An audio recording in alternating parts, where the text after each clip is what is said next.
Oke teman-teman, ini saat ini kita berada di kebun percontohan di tempat kami, yang mungkin ini bisa menjadi masukan untuk kita semua sebagai petani kelapa sawit.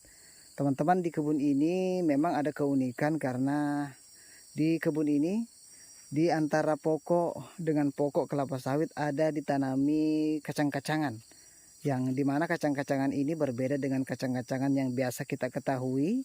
Dan di video kali ini teman-teman, saya akan coba review bagaimana bentuk kebunnya, bagaimana bentuk kacang-kacangannya, bagaimana bentuk rumputnya. Mudah-mudahan ini ada manfaatnya untuk kita semua. Oke, sebelumnya assalamualaikum warahmatullahi wabarakatuh. Salam tandan berduri, salam perintah semua kepada seluruh petani sawit Indonesia. Semoga kita selalu diberikan kesehatan, juga mudah-mudahan diberikan rezeki berupa kelapa sawit yang berbuah melimpah. Amin. Oke teman-teman, jadi kita mungkin mengetahui bahwa kacang-kacangan itu mungkin yang diketahui adalah jenis mucuna. Tapi teman-teman, ini berbeda dan lebih baik lagi menurut saya dari mucuna. Karena mucuna itu berpotensi sebagai sarang ular karena dia tinggi teman-teman kalau mucuna ini.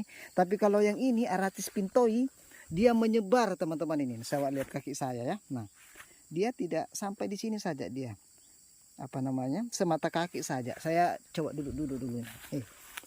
Nah, ini teman-teman ini. Dia menyebar di permukaan tanah, dan ketika sudah menyebar teman-teman ini otomatis rumput bisa ditekan pertumbuhannya yang lain untuk naik.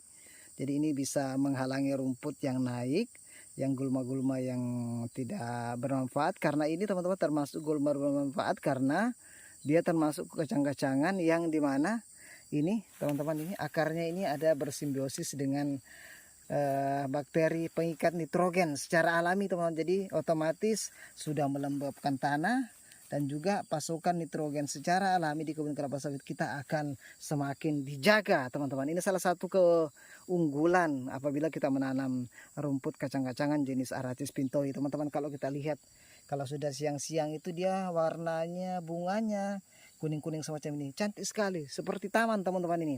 Ini salah satu juga masukan. Jadi teman-teman, penggunaan tanaman kacang-kacangan jenis Aratis pintoi ini bisa meminimalkan angka penggunaan racun rumput atau herbisida yang biasa kita lakukan. Otomatis kalau dia sudah menjalar, otomatis penggunaan herbisida itu bahkan kita bisa tekan sampai 100%. Tinggal kita bersihkan saja piringannya di kelapa sawit kita. Nah, ini saya duduk teman-teman ini. Saya duduk ini. Cantik sekali teman-teman ini. Ini kemarin memang dulu ini teman-teman bekas lada, dulu ini bekas ada tajarnya. Karena ini juga lada itu ditanami juga yang kayak gini. Jadi dipindahkan jadi sawit, jadi masih ada sudah aratisnya teman-teman ini. Nah, ini kita lihat cantik sekali lah. Nah, cantik sekali ya teman-teman, ini kita lihat. Nah, dia kayak keset dia teman-teman ini. Ini bagusnya di Aratis pintoi. Jadi selain mempercantik, melembabkan tanah, menutup tanah, mencegah erosi. Jadi teman-teman, rumput ini memang paling bagus menurut saya. Nah, ini kita lihat mekarnya bunganya teman-teman. Cantiknya nah. Wow. Jadi kalau teman-teman berada di taman-taman kota, biasanya ada juga rumput ini ditanam ini. Mucuna ini. Coba perhatikan di taman-taman kota, itu juga biasanya ada ditanam rumput kayak gini. Ini sebagai taman juga, bisa juga digunakan sebagai di kelapa sawit atau di kebun merica atau yang lain, atau kebun durian. Dan tentunya juga sangat bagus untuk di kebun kelapa sawit.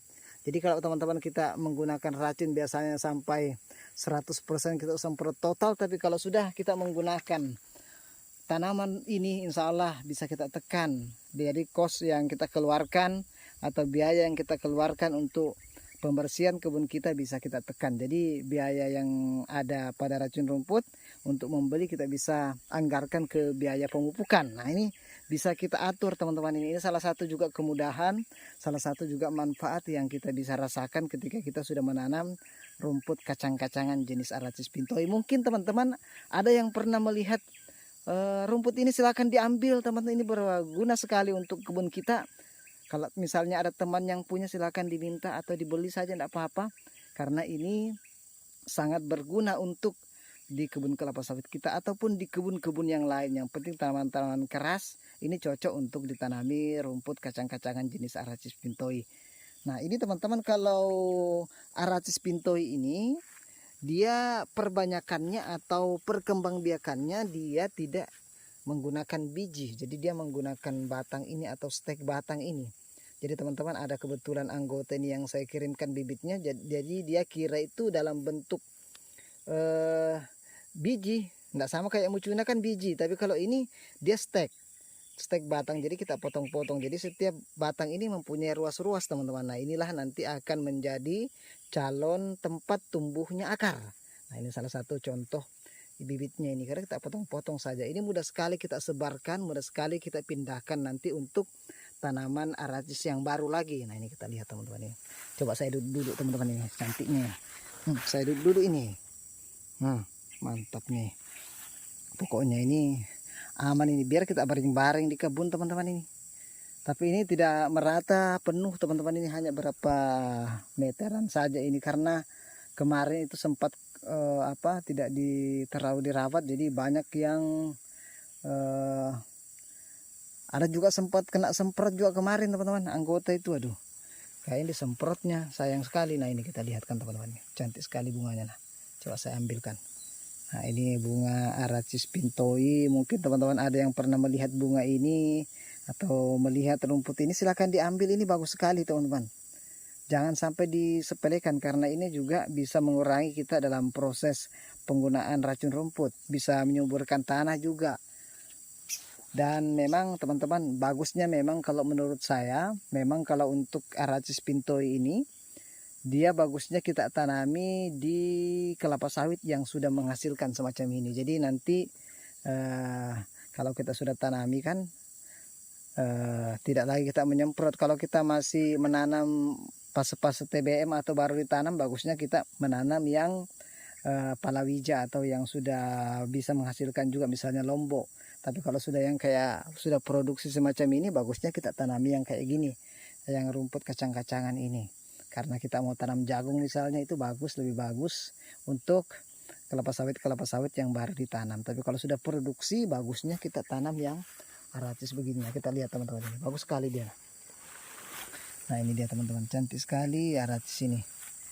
Kita lihat kan teman-teman. Cantiknya. Nah, ini dia cepat sekali juga perkembangannya teman-teman ini. Kita coba ke sebelah sana ya. Nah itu agak mekar juga di situ dia. Nah ini kita lihat kan, cantiknya teman-teman. Nah, dia enggak tinggi, dia enggak ke atas sawit dia teman-teman. Bagusnya ini barang, dia enggak merambat ke atas sawit, dia merata. Nah dia merata di permukaan tanah. Ini salah satu mungkin pilihan terbaik, salah satu juga jawaban untuk supaya bagaimana kita menyuburkan tanah secara alami, bagaimana kita terlepas dari penggunaan herbisida atau racun rumput. Nah ini salah satu solusi yang efektif saya rasa. Terima kasih.